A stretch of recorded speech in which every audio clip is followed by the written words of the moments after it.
Welcome to the Real World Show with Steve and John Miller. And we're expecting a call here any second from Sheriff Richard Mack. And we're all doing our best to save our republic and our freedoms and liberties. And so he'll be calling in any moment. Please hit on the donate button and help him with his medical bills. He's recovered pretty well from this heart attack. And he's a leader in the movement for, not only salvaging freedom in the United States, but, if America were to fall into complete tyranny, the entire world would follow that pathway, and that's what we're trying to avoid. So it's a much bigger, job than what people are probably grasping at this point, or what they have time to grasp with their jobs or lack of employment and just trying to survive. So, and that's the sad part, as there's so much suffering going on already. Not because it had to be that way. This is planned shortages, and it's all done by design, and that's what people don't get. Well, Congress finally did something so criminal that we can now arrest them. Okay, I think it was 47 senators, or 48, signed a letter with Bibi Netanyahu. Well, that's a violation of the Logan Act. That's a serious felony charge, minimum 3 years in prison. And Congress has been negotiating with foreign countries, Iran, Israel, and others.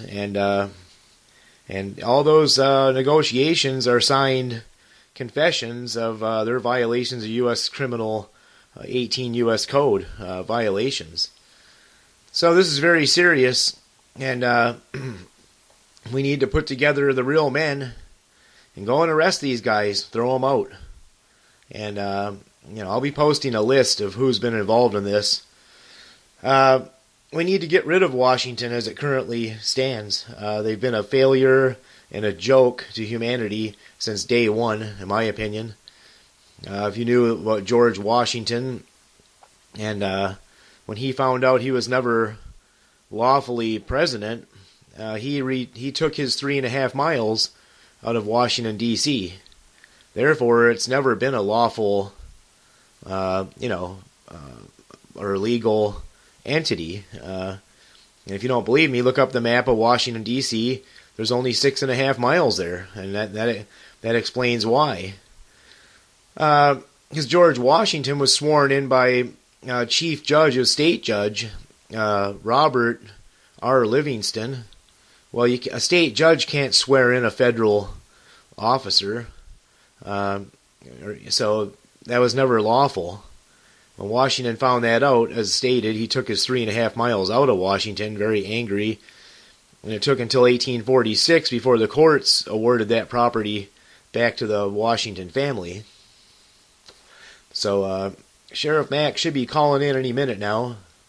And we'll get on with our interview with him. But a lot of crazy things going on in the world. And, it's going to require a lot of prayer, if that's what you like to do. Or meditation, or just, if you enjoy what America's supposed to stand for, freedom and prosperity and fair trade and open, fair markets. And, this is our last stand. We got to do something very quickly. Congress has become, criminally insane, starting wars all over the world, just making up excuses to do so. Creating boogeymen like ISIS. ISIS is obvious to any thinking person. Creation of the Central Intelligence Agency and other factions, and look what's happening in the Ukraine, and it's amazing, and people seem completely oblivious to it. So anyway, we should be getting Sheriff Mack here any minute. It's 10:24. I got a late start because my computer clock was an hour behind. I wonder why my time schedule was so messed up. My wristwatch said the correct time, and then I go in my office, and it's an hour behind, and that, messed me up pretty good. But So anyway, yeah, that's what's going on in the country, and I've been working with as many sheriffs as I can via email or phone calls, or when I see them in the public venue, get into their heads and ask them what are they about, what do they think. And I haven't talked to one yet that thinks this nation is going in the right direction. The Department of Homeland Security, albeit most of the people that work for the agency are just good American people. That agency was created by proxy of the what I call the fake Jews in Israel, the synagogue of Satan. Revelation talks about. These people have been on a warpath to kill and murder and commit genocide since the Khazarian Empire, and the original tribes I think are long gone. There's very few left. I mean, if you'd want to consider any Semitic people in Israel or land of Canaan, it would be the Palestinians. And I think that's why they're trying to eliminate them, because that's factual. Semitic people are Arabic, period. White guys from Poland and Germany and ancient Khazarian Empire, which would be part of, guess what, Ukraine, those aren't Semitic peoples. So, you get tired of hearing all the lies and stuff, but, okay, I'm waiting on Sheriff Mack. I kind of let him down. He called in right at 10, and I wasn't prepared. I said, 10? I said, it's only 9 o'clock. Then I looked at my computer clock, like I said earlier, and realized, uh-oh. He goes, you need a little bit more time? I said, yeah. So I'm really terribly sorry. I don't know why my computer clock didn't adjust. That's just the way it is. I don't do a lot of work on the computer, so I look at that clock in the morning, and that's the one I'm kind of going by. And so anyway, so this is what's going on in America. And my feeling is, if people don't like freedom and what America is supposed to stand for, well, pack your bags, go to North Korea. China would love to have you. Move to some fascist dictatorship, communist country where there is no freedom, and there's just tyrannical governments. And Congress has been hell bent since I was a kid. Now every law they passed has been against freedom, against free and fair trade. And then you search into this stuff and you find out all these people, not every single one, but the majority, are dual citizenship of other countries. Okay, so these guys have violated more laws, and with this recent agreement letter they signed with Bibi Netanyahu, that was a direct confession. This is called insurrection. It actually, that's a serious offense, more so than the Logan Act. Insurrection, or basically, giving aid and comfort to the enemies or foreign countries. That's an executable offense, and maybe that's what it's going to take to straighten this country out. Because we can't be writing tickets and giving out speeding tickets and arresting people on our highways and treating American people like garbage when you're letting the wealthy elite, bankers and politicians commit grievous felonies on a daily basis and violate their oath under Article 6, Clause 3, and violate the Lieber Code under Section 1, Article 11, and violate 18 U.S. Code, numerous violations of 18 U.S. Code. So it's a real mess, ladies and gentlemen, and people are it's like almost like they're not picking it up, They're not getting the point and how serious this is. So I don't know what to think anymore. Let me try and give Sheriff Mack a call back, because I feel bad. Let me see here.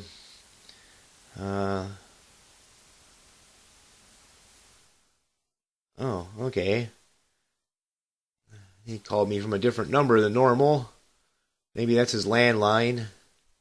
So I'm going to try that back right now. And see what we got going here with Sheriff Mack.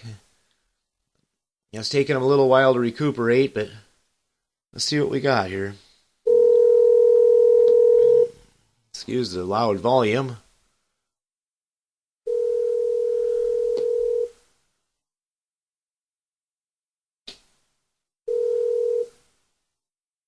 Hey, Sheriff, we're having a little technical difficulties here today, and sorry about that. You were breaking up a little bit earlier. Are you doing all right? Yeah, everything's fine. Good. And we've all been praying and sending our positive spiritual energy toward Dawn, too, because we know she's been through a lot, considering the whole, health issue. And so we're going to be posting links to, I believe it's GoFundMe, and getting those links out to everybody we can. And so go ahead and take the floor and tell us what's been going on with you, and I hope you're feeling better too, by the way. Well, yeah, I'm doing a lot better. I started my cardiac, what they call cardiac rehab.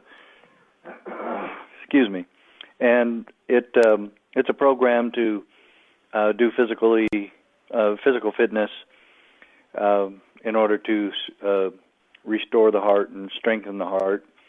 And then they also give you guidelines about proper diet and all that sort of thing. So, yeah, it's going well. And but all of that is, I hate to say this, but extremely expensive. And that program is $600 a week.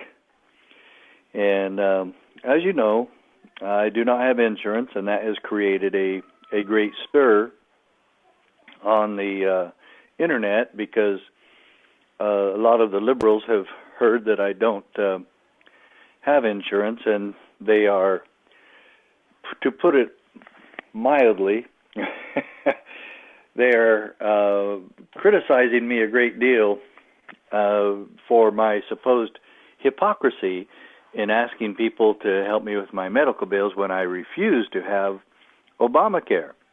And I could have been saved by Obamacare. And I don't call it saved, I call it enslaved. When you're forced to be kind to your neighbor by government, that's not compassion. That is absolute communism and tyranny.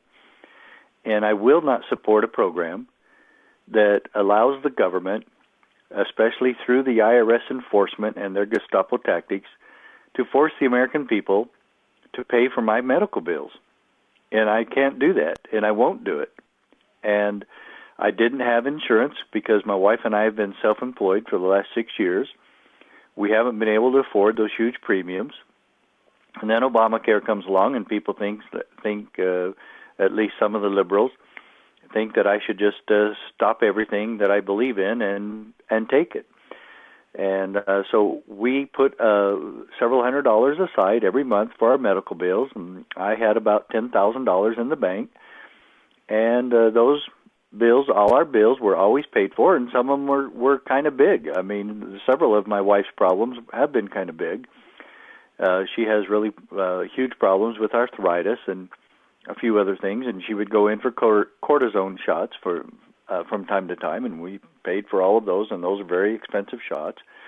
And any other health problems that she has had, and she's been of very poor health for some time, and everything was fine. We paid for it. But then when she went to the hospital in November for MRSA, which is a deadly disease if you don't catch it in time and take care of it, she was in the hospital 5 days. Her bills totaled $35,000, and then I had this huge heart attack that almost killed me. And the doctor kept saying over and over, his name's Dr. Lee, L-Y, and he said numerous times to my wife that this is the widowmaker heart attack. He's lucky to be alive. He should have had some severe brain damage or other damage, and he never even passed out, and he took himself to the hospital, which we totally against anybody doing that, and blah, blah, blah. Anyway, The doctor went on and on over and over about how I was so lucky to be alive. That part, I totally agree. I know he's telling the truth, and I'm grateful for that. I want you to know, Steve, that I'm really grateful for the faith and prayers of people like you and others all over the country who have extended warm wishes and prayers on our behalf. Grateful. Well, you're welcome, Sheriff, and because we're grateful for people like you and Don and all the other people you represent, from Sheriff Finch to Sheriff, what he's up there in Milwaukee, they got reelected, Williams? Sheriff Clark, I'm sorry, Clark. Yeah. And, yeah, so we're very thankful, and that's what a lot of people don't understand is our freedoms are at risk, and if America falls, everybody in the world is going to, fall far harder, and it's a miracle, because I talked to you that day right after you worked out, just before you had the heart attack, and I felt led to call you and give you some, enlightening words that you were surrounded by love and spiritual guidance kind of thing, but there was a reason for that. I don't believe in coincidence, Sheriff. Well, I don't either, and so, the whole thing has been extremely traumatic. I mean, to be lying in there in the hospital with a team of 7 or 8 doctors and nurses and techs, all talking about the horrible heart attack I'm having, and I'm literally having the heart attack right there in the hospital, surrounded by these wonderful people who are trying to save my life, and they did. I give them credit for that, but I also praise God for it, and I also thank the numerous people across the country, like I was saying, and I think this has been a result of a lot of faith and prayers. But then I also have to say thank you to the people who have actually donated to help us with our bills. And I want to say this again. My wife and I, and as you just said, her name's Dawn, my wife and I had no intention of asking our friends or family or you and, you're, of course, a friend, other people across the country, who don't even know us. We never anticipated and never planned to ask all of you and all the people we know and even total strangers to help us pay our bills. And this was a very difficult time because I haven't been able to work. I haven't worked for almost 3 months, and this is the only way I have a living. I do not have a sheriff retirement. A lot of people think I have a law enforcement retirement. I never had a retirement, and there's a lot of reasons why. Plain and simply, I wasn't in law enforcement. I wasn't a sheriff long enough. I was only sheriff 8 years. Before that, I was in law enforcement 11 years. Well, there's no such thing as an 11-year retirement in law enforcement. There's no such thing as an 8-year retirement as sheriff. And so I took those out, what little was in there, to live on while I was looking for new employment after I left the sheriff's office. And I didn't plan to leave the sheriff's office. I lost my 3rd election, and it was primarily due to my involvement with stopping the gun control movement known as the Brady Bill against the Clintons. And no good deed goes unpunished, and my punishment was I was removed from office by the voters who got sick and tired of this controversy, and people who just didn't understand what we were really trying to do in this lawsuit. And I didn't win the lawsuit at the U.S. Supreme Court until about 10 months after I lost the election. People thought I was wasting time. Anyway, small-town politics is what it is, and if I could ever figure that out, I'd write a book about that and probably make millions. But right. Don't ever apologize. Once somebody's sheriff, I always call him sheriff. Once somebody's president, I always call him. So it's just that title has stuck with me, and it has become who I am. I mean, Sheriff Mack, that's my calling card. I mean, that's my nom de guerre. So, but don't ever apologize. Don't ever apologize for your neighbors helping you, and that's what we are. We're your neighbors. It was something that has embarrassed us a little bit, no question. I'd never thought I'd be in this kind of a position, but at the same time, we have humbled ourselves, and we're very grateful for the people who started the GoFundMe account. And Steve, I want you to know right up front, they started it with $30,000 as the goal. Well, that was the goal for the first month. But let me reiterate, my wife's bills alone supersede that goal. And then mine, I was in ICU for 2 days. I had an operation, all the emergency care, and my total bills are $85,000. So you put the $35,000 for my wife to the $85,000 of mine. That's a big, huge chunk of change, and it's $120,000, and that's what we owe. And so the $30,000 doesn't even cover my wife's hospital stay back in November. And so, you know, we've upped that. We've tried to up it, and we didn't know how to do it. And, you know, my friends who started this thing are trying to word it correctly to where people understand and try to think that, well, first, they're just being greedy now, and, you know, they already raised what they needed. No, that's not true. We did not raise what we needed. We raised the first month's goal of $30,000, and I'm so grateful that we have it. I don't know what I'd do without it, but plain and simply, it is not even close. It's about a fourth of what we need, and we're going to go back to that. And you know, I'll say this again: the liberals, some of them have been extremely gracious, and they've said, "Look, this one lady says, I'm a lesbian, I'm a flaming liberal, and I disagree with Sheriff Mack on just about everything, but my compassion to him and his family supersedes anything I disagree with," and she donated $25. And that really touched me probably more than anything, because are we supposed to just help people we agree with? Anyway, the other one was, I got to tell you another one. This lady donated, and she says, "I have to tell you that I disagree with Sheriff Mack on many things, but his work against police brutality has really touched my heart, and I will donate to him because of that." And, you know, those are the types of people that really have touched my heart, excuse the pun. And I have never put a condition on agreeing with people with their politics or anything else. I don't care from whatever walks of life. I've helped people in prison. I've donated to people in prison. I've donated to people who are in jail and fighting for their freedom. I don't vet these people.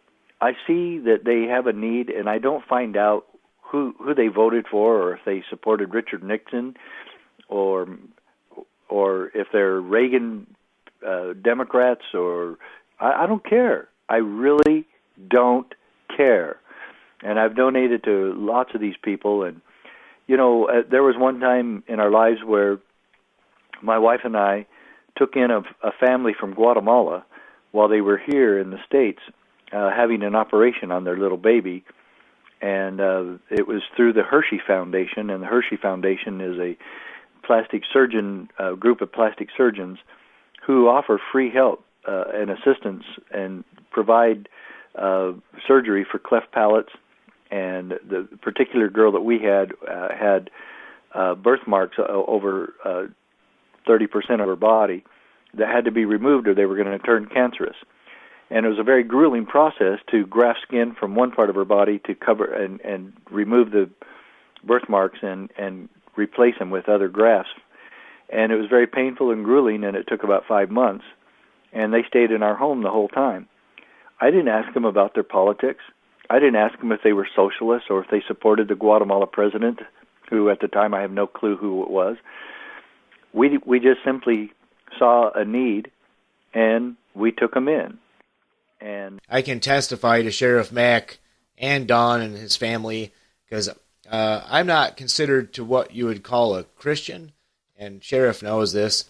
I'm a God-fearing man. I'm very spiritual. I work in charity, and Sheriff Mack's known this, you know, since we first talked a couple of years ago on radio, and he's always treated me just as kindly and patiently.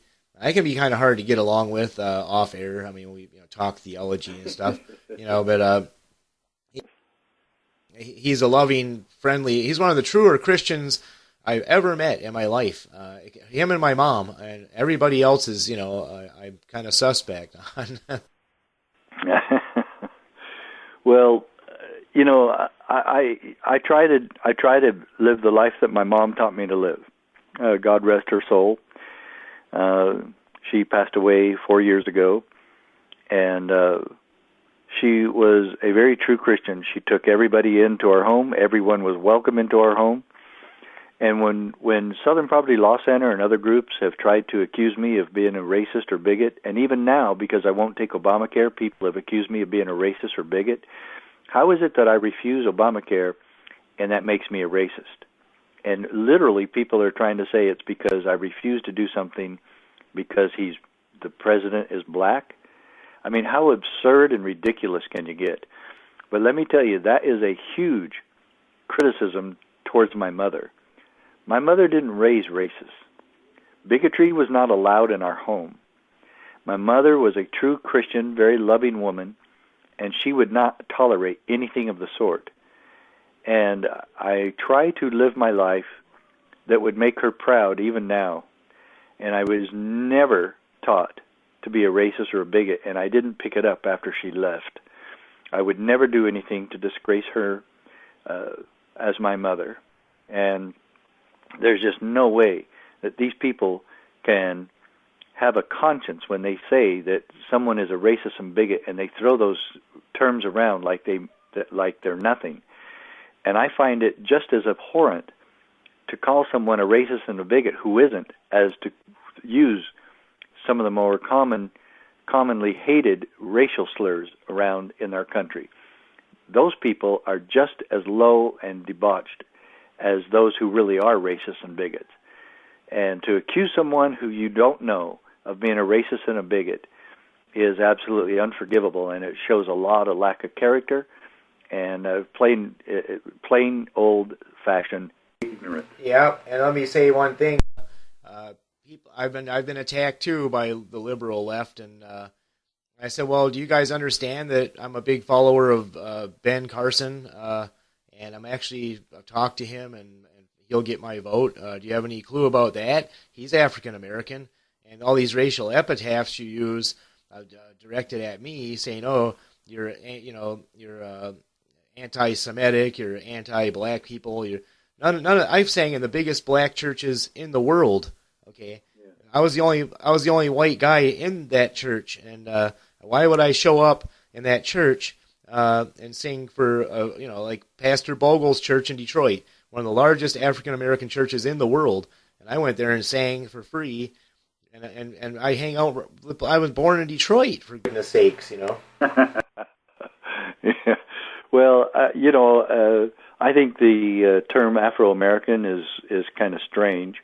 I'm not Scottish American or Anglo-American, and I think we need to stop all those. But I know that exists, and I don't get offended by it. But I will call any minority group whatever they want to be called. But do we call Orientals or Asian people? Do we call them Chino-American or Jap-Americans? Or I think it gets really ridiculous, and I think that some of the minority groups will even admit that this is kind of crazy. And Ben Carson, I don't believe he calls himself Afro-American, and I think he's a great man, and it has nothing to do with his race. And if I vote for him, it, again, will have nothing to do with his race. And I'm leaning towards supporting him, but I have others too that I'm definitely considering. Rand Paul being one of them. And Ted Cruz is a friend of mine who I knew when I lived in Texas. And I would tell Ted to his face, you're not qualified to run. You were not born in America. And he cannot run. And if he makes a mockery of that, then I will assail him for that, because he plain and simply has to know the rules. You have to be born in America to run for president. Well, you must not like white people then, Sheriff, or whatever. Oh, I know, or light-complected Hispanic people, or whatever. I don't know. It's just crazy. It has nothing to do with race, and it never has for me. And like Eric Holder is quite the racist. Everything to him is color-coded. Everything he does is color-coded. And when people are threatened to be killed when they're going in to vote in Philadelphia voting polls, voting places, he did nothing. He refused to prosecute the perpetrators and the criminals who did it. and they were black. The suspects were black.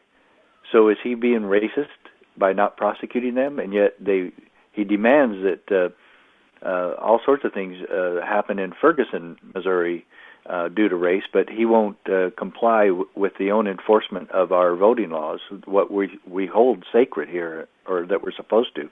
And they never pursue voting fraud.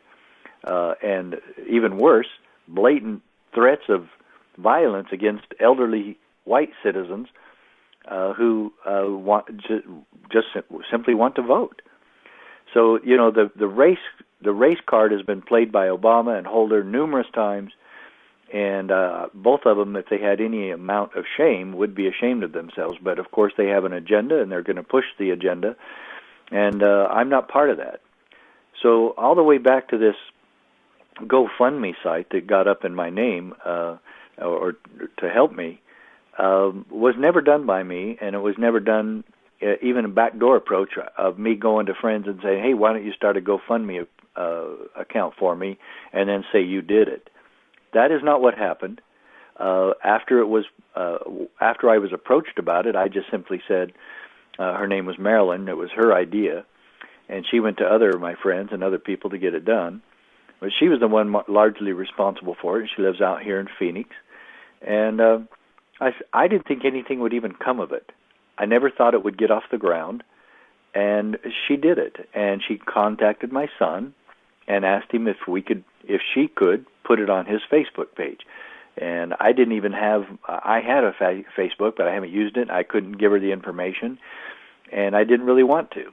And so I said, yeah, call Jimmy if you want to. I don't care. Work it out with him. I didn't even get involved in it. Didn't even know that when she did it, you know. So people are trying to blame me and now say that I'm out begging to the American people, and I don't need to be a beggar because I could have been saved by Obamacare. Well, let me ask a question right there. Who is the real beggar? The person that turns his hand to government and says, please take care of me and pay for all my bills and pay for my housing and my food and clothes and all the other hundreds of entitlement programs that are out there, my education and my health care and all this ridiculous spending that we're doing. Who's the real beggar? The one always having their hand out to government, or the person who simply turns to friends and relatives and whoever, good Samaritans, and turns and says, why don't we help each other? Let me interject, Sheriff. There's a word for that. It's called communism, where the state takes over everything and is all powerful and pays and takes the taxpayers' money, and then funds all these entitlement programs, and now drives us over the cliff with bankruptcy and endless wars. And you know what Congress just did. See, and I'm prosecuting these guys. Okay, I don't care who's involved. When Congress has been negotiating with foreign countries, okay, that's a dictatorship. That's not their job. And signing agreements, Congress, and negotiating with Iran and Israel, and I don't believe those are the original tribes, not the way they're behaving. And these are confessions when they signed with Bibi Netanyahu of U.S. Criminal Code, 18 U.S. Code violations, also violations of. It's a signed confession of the Logan Act. Okay, this is a signed confession. These are 3-year felonies, and then this is insurrection, which is that's punishable by hanging. Well, you can't even talk about that sort of thing, or they're going to send the Secret Service after you. But you're just quoting the law, and there's so much disarray in Congress, between the White House and Congress right now, that those folks don't even know what they're doing. But the bottom line to me is, with all of this corruption going on in Washington, D.C. that you just alluded to, and it's a lot more than you and I can even imagine, and you and I actually try to pay attention to these sort of things, it's 10 times worse than what we know. But this is the bottom line. How is it that the American people could trust this president and trust this Congress to do anything that would be appropriate, lawful, or beneficial to the American people? They can't even take care of international affairs, which they're supposed to.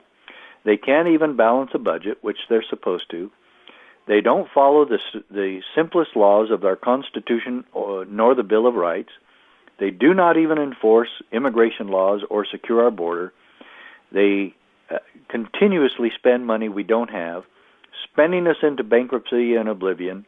They do not follow the gold standard. In fact, they've stolen all the gold out of Fort Knox, and there's hardly any in there anymore that belongs to the American people. They make a shambles of the Social Security system, and then they want us to come back and say, trust us with your personal and family health care. So with the health care situation, first of all, you have to ask, was this a lawful and authorized, constitutionally authorized law? Most Americans, most of us said no. Then they turn it over to the Supreme Court, and some idiotic notion comes from Justice Roberts, where he does some backdoor deal or whatever, and says, yes, it is, because it's a tax. Well, it wasn't passed as a tax, and there's no way that a judge can make a law a tax that was not a tax. So his whole thing was bogus. And then you have to ask, before a program or law is implemented, do we have the money for this program? And of course, that's a big resounding no, we don't have the money. So you can't fix a problem. You can't go to the dance if you don't have the money. And now the budget for this humongous, catastrophic, out-of-control government is now over $4 trillion. And you look at when Obama started, I think when Bush left, it was like 1.2 trillion. And that we ever are talking trillions with this government is just astonishing to me. I remember when Ronald Reagan was running, he says, we're not talking millions anymore, we're talking billions because of this out-of-control Congress and federal government spending. And now just 25 years later, we're talking trillions as if that were nothing. And the American people that say, I don't care as long as I get mine, those are the people destroying America. We are destroying America. America is dying, and we better dang well do something about it. And if we don't, it's going to be our fault that we haven't done something. And I, for one, will not participate. I will not take the mark. I will not take Obamacare. I will not support a program that I know is fundamentally flawed, wrong, anti-American, and against the very system the Founding Fathers established for our country. And the good news is you're not the only one talking that way. I'm venturing to guess there's at least 100 million Americans that are now saying no, which is about a third, a little bit less than a third of us. And, it's intolerable what they've done. They've bankrupted the next 10 generations of people. The actual debt, because I was going over it this morning before we got in touch. Oh, yeah, it's a lot higher than $4.2 trillion, that's for sure. Yeah, it's $780 trillion if you include derivatives and all the sold fake paper gold, and it goes on forever. Yes.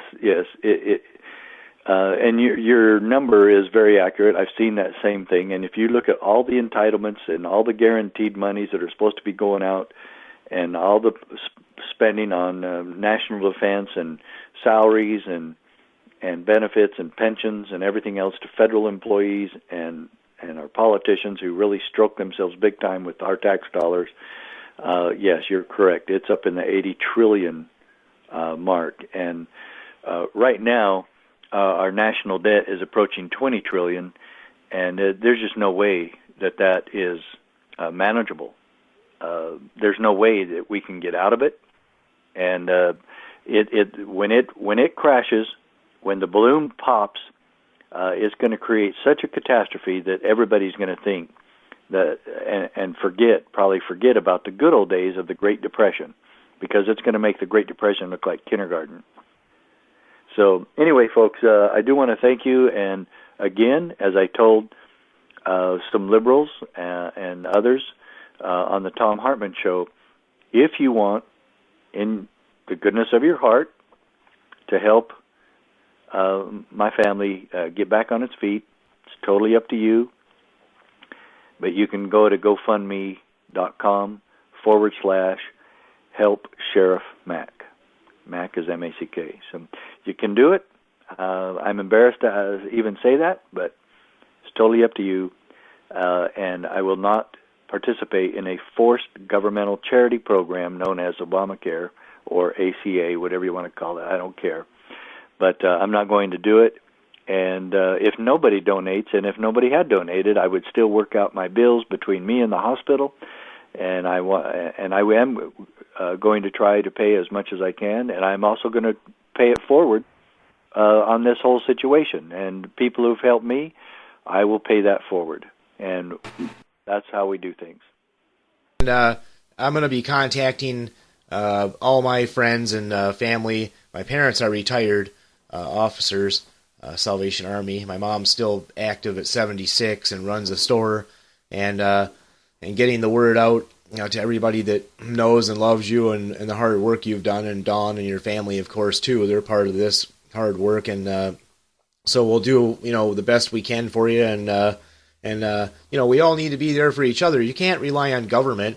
Every time people have done that, it turns into a tyrannical dictatorship. So you go ahead and have the last word. That's what we're seeing right here. And please give your mom my best. I think that's amazing. At age 76, she's still running a Salvation Army store. That's fantastic. And give her my best, and my best to all of you. And let's stand firm in the holy cause of liberty, and let's stand firm as Americans, and let's stand with each other, just like Americans did when this country was first formed. We didn't need governmental programs. We didn't need governmental handouts or socialism or communism. We just needed to work together, and that's what I feel now. So, Steve, thanks so much for having me on, and I'll talk to you soon. Okay, God bless you, Sheriff, and we all love you, and we'll be in touch. Bye-bye. Thanks. Bye-bye. That was Sheriff Mack calling in from Mesa, Arizona, as he recuperates from a heart attack that nearly killed him. And that was strange. I called him one afternoon, and he answered the phone, and he was winded. And I said, "Is this a bad time?" And he said, "No, I just finished my workout," because the guy's, he works out a lot, big, strong guy. And I said, "Well, I can try you back." And I said, "I just wanted to tell you you're surrounded by love and spiritual guidance today, and everything's going to be okay." And he said, "Thank you, my friend." And I said, "Well, I'll talk to you later, and he goes, "Okay." So it was only a few minutes later he had that massive heart attack, and very tough individual. He drove himself to the hospital, which is unheard of. And he walked in, and of course they brought him right into ICU, and they said, "How the heck are you alive?" So it's an amazing story, and there's a lot more stories like that in my life. Sometimes I'll tell friends I know, like Randy Moggins or Michael Vera or other radio notable personalities, and they probably don't always believe what I'm telling them, because the mere fact so many people lie nowadays. It's just becoming a common accepted thing that people lie through their teeth about everything. So it's a scary time to be alive, but it's also exciting, and I believe we are winning this war. And nobody can blame me that Congress has with malicious intent, in my opinion, negotiated with foreign countries, which is illegal, violation of the Logan Act. So this all needs to stop. And, if you're working for intelligence agencies and thinking, well, I'll just go along with the devil here and pick on Steve Miller or whatever. Well, no, the reason people are doing this, I'm not even a Christian, okay? I'm an ex-heavy metal singer, and I still sing heavy metal and play heavy metal guitar and do a lot of different music stuff. We're doing this for your children's future and for your mom and dad. Do you want your mom and dad to lose their retirements and their Social Security and be treated like garbage? I don't. That's what bothers me. I'm not worried about myself, okay? I'm worried about the kids and the grandparents predominantly, because those are the two most innocent, are the young people and the elderly. The middle-aged people, we're supposed to be taking up the slack here. And we're in the prime of our life. We're supposed to be doing this job. So if you think serving people who are blatantly violating, serious laws, and they're violating their oath under Article 6, Clause 3, and they're just violating every law there is with impunity. If you think, supporting these people and taking a paycheck, and you're somehow going to come out of it all right, you better think again, Anyway, thank you for joining us today on the Real World Show with Steve and John Miller and our special guest, Sheriff Richard Mack. And we look forward to having you back again. And you have a wonderful, whatever time of day it is you're hearing this, it's syndicated. So be safe, and thanks again for listening.